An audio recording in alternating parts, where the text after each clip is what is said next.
காமாட்சி காப்பாத்து பக்தி சேனல் நேயர்களுக்கு அடின்ற சிகிப்பிரியா லலிதாவின் பணிவான நமஸ்காரங்கள். இந்த வீடியோவில் நம்ம பார்க்க போகிறது நாளை தினம் வைகாசி விசாகம். அதனை பற்றின சிறப்புகளை பற்றி தான் நம்ம பார்க்க போகிறோம். நாளைக்கு வைகாசி விசாகம். இது யாருக்கு ரொம்ப மிக மிக உகந்தது அப்படின்னா, நம்மளோட சொந்த கடவுளான கந்த கடவுள் அவரோட அவதார தினம்தான் வைகாசி விசாகம் அப்படிங்கிற பெரிய பெருவிழாவா எல்லா ஆலயங்கள்லையும் உலகத்துல எங்கெங்கெல்லாம் தமிழ் மக்கள் இருக்காங்களோ அத்தனை தமிழ் மக்களாலையும் உரிமையோட கொண்டாடப்படுற ஒரு அற்புதமான திருவிழா இந்த வைகாசி விசாகம் அப்படின்னு. சரி, இந்த வைகாசி விசாகத்தை எப்படி கொண்டாடணும், எந்த மாதிரி இதை எடுத்துக்கணும், முதல்ல புரிஞ்சுக்கணும் அப்படின்னா, வைகாசி மாதம்ங்கிறது நம்ம தமிழ் மாதங்கள் 2வது மாதம். அதே மாதிரி 27 நட்சத்திரங்கள் எடுத்துட்டோம்னா அதுல 16 நட்சத்திரம் விசாக நட்சத்திரம். இந்த விசாக நட்சத்திரம் வைகாசி மாதம் அதோட பௌர்ணமி திதியை சேர்க்கும் பொழுதுதான், உள்ளுக்குள்ள போகும்பொழுதுதான் இந்த வைகாசி விசாக பெருவிழா அப்படிங்கறத நம்ம கொண்டாடுறோம். சரி, இது முருகனோட அவதார தினத்தை கொண்டாடுறதுனால இதை முருகனோட ஹாப்பி பர்த்டே அப்படின்னு சொல்லி ரொம்ப அழகா அற்புதமா கொண்டாடலாம். சரி, இந்த வைகாசி விசாகம்ங்கிறது இந்த நட்சத்திரம் எப்போ வருது, இந்த பௌர்ணமி திதிங்கிறது எப்படி இருக்கு அப்படிங்கறத கொஞ்சம் பார்த்துடலாமா? சரி, இந்த மே 30ஆம் தேதி பார்த்தோம் அப்படின்னா காலை 11:59 மே 31 காலை ஒரு திருப்பியும் சொல்றேன், மே 30ஆம் தேதி 11:59 மே 31ஆம் தேதி பிற்பகல் மணி ஒரு திருப்பியும் சொல்றேன், மே 30ஆம் தேதி 11:59 மே 31ஆம் தேதி பிற்பகல் மணி 2:15 வரைக்கும் இந்த பௌர்ணமி திதி இருக்கு. விசாக நட்சத்திரம் எடுத்துட்டோம் அப்படின்னா மே 29 வெள்ளிக்கிழமையே வந்துருது. காலை ஒரு 10:39 ஆரம்பிச்சு அதுக்கப்புறமா மறுநாள் அந்த 30ஆம் தேதி காலை, அதாவது காலை சில பஞ்சாங்கப்படி காலைன்னு போட்டிருக்காங்க, சில பஞ்சாங்கப்படி பார்த்தோம் அப்படின்னு கேட்டோம்னா மதியம் 1:20 வரைக்கும் இந்த விசாக நட்சத்திரம் இருக்கு.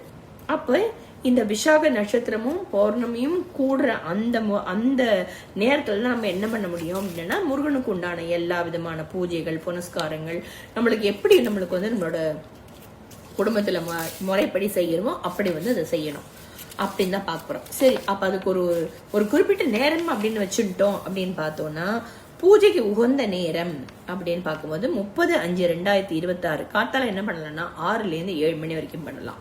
அதுக்கப்புறம் ஒரு 7:35லேருந்து 8:45 வரைக்கும், 10:35லேருந்து மதியம் 1:20 வரைக்கும் இந்த பூஜைகளை நம்ம வச்சுக்கலாம்.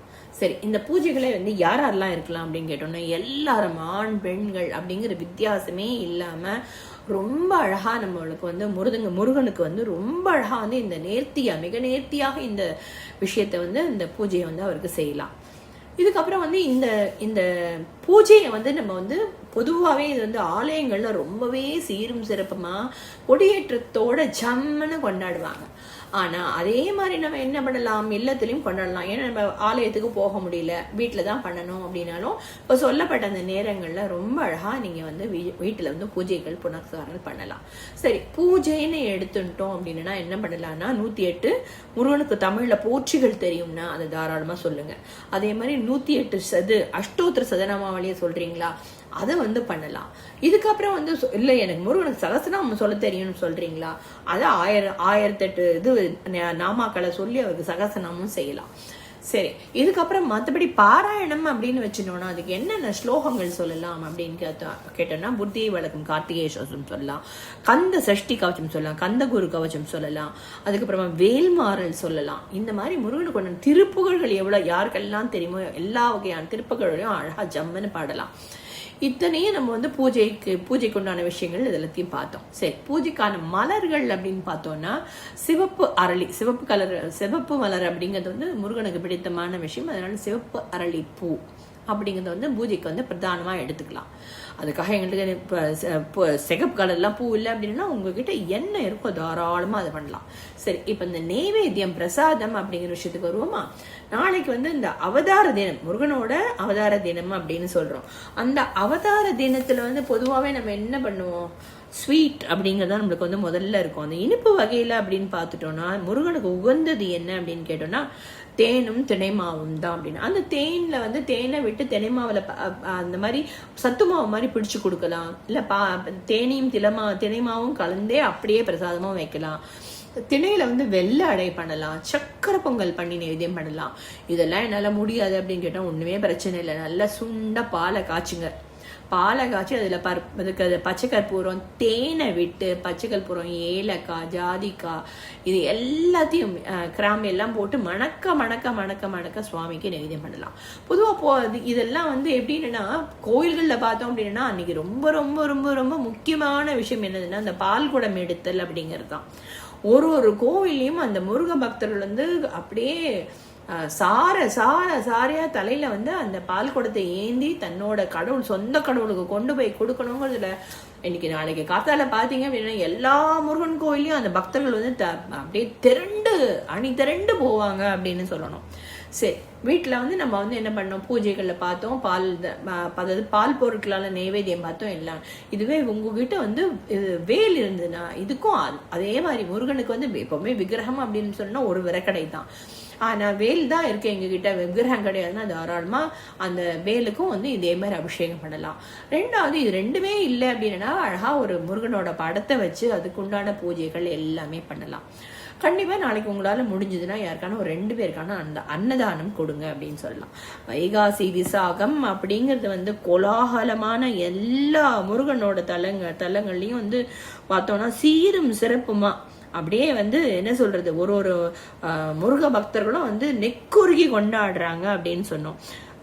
அந்த சிவனோட அந்த நெற்றி கண்ணுலேந்து தோன்றிய அந்த 6 தீப்பொறிகள் அப்படிங்கிறதும் சரவண பொய்கையில போய் 6 குழந்தைகளா தோன்றி பின்னர் 6 முகனா இருந்த உருவெடுத்து அந்த 6 முகனா உருவெடுத்த நாள் தான் இது அப்படின்னு புராணங்கள்லாம் சொல்றது.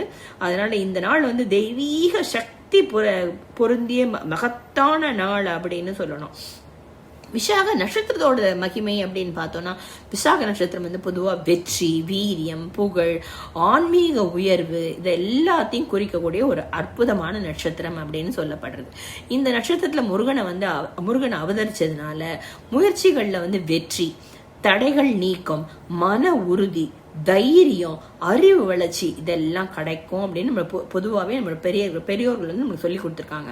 இந்த வேலோட தெய்வீக அருள் அப்படின்னு பார்த்துட்டோம்னா வைகாசி விசாக அன்னைக்கு இந்த முருகனோட வேல் வந்து ரொம்பவே முக்கியத்துவம் வந்து அதுக்கு ஜாஸ்தி. அன்னைக்கு வேல் வழிபாடுக்கு அவ்வளோ தூரம் சொல்லியிருக்காங்க.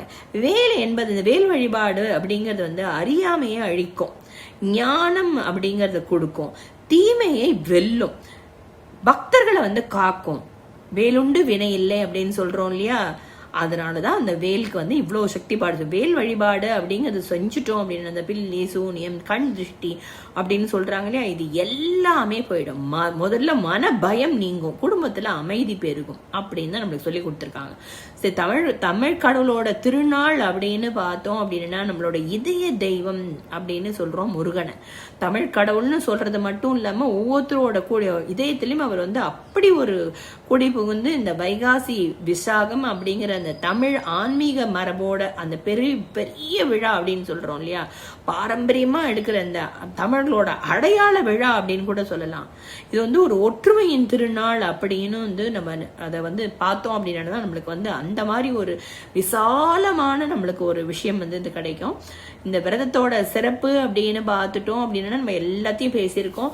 பொதுவா விரதத்தோட சிறப்பா நம்மளுக்கு என்ன சொல்லப்பட்டிருக்குன்னா எல்லாராலையும் விரதம் இருக்க முடியாட்டா கூட யாரெல்லாம் விரதம் இருக்கணும்னு நினைக்கிறீங்களா, ஒரு நல்ல குழந்தைகள் வேணும்னு சொல்றீங்களா, கண்டிப்பா அதுக்கு விரதம் இருக்கலாம். நல்ல பதவி உயர்வு வேணும், எனக்கு வந்து மனசு நிம்மதி இருக்கணும், குடும்ப ஒற்றுமை வேணும் அப்படின்னு இருக்கலாம். ஆனால் இது யாருக்கு சொல்லப்படலை அப்படின்னு கேட்டோம்னா கண்டிப்பா வயோதிகர்கள், அதே மாதிரி உடல் நல குறைபாடு அப்படின்னு சொல்றவங்களால கண்டிப்பா இந்த விரதம்ங்கிறது இருக்க முடியாது. அதனால நீங்களா வந்து ஏதாவது ஒரு கற்பனை பண்ணி இல்ல நான் வந்து கண்டிப்பா விரதம் இருப்பேன் அப்படிங்கிறதுக்கெல்லாம் போகவே வேண்டாம்.